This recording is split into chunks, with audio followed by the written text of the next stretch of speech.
বাংলাদেশে স্থায়ীভাবে ঐক্য গড়ে তুলতে চান বলে জানিয়েছেন প্রধান উপদেষ্টা ডক্টর মোহাম্মদ ইউনূস। যত বাধাই আসুক নতুন বাংলাদেশের স্বপ্ন পূরণ করার আশ্বাসও দেন তিনি।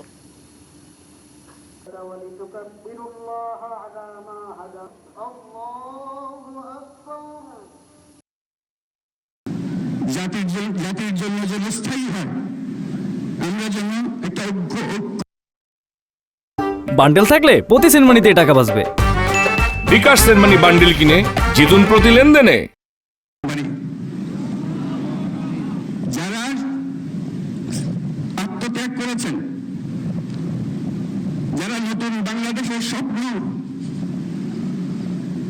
বাস্তবায়ন করার জন্য নিজের আত্মাহুতি দিয়েছেন, বেঁচে থাকলেও স্বাভাবিক জীবন যাপন করতে পারছেন না, তাদের স্মরণে আমরা যেন মোনাজাত করি আল্লাহর কাছে।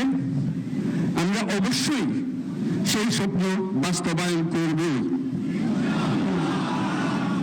যত বাধা সত্ত্বেও, যত বাধাই আসুক, আমরা ঐক্যবদ্ধ জাতি হিসেবে এই নতুন বাংলাদেশ গঠন করব ইনশাআল্লাহ।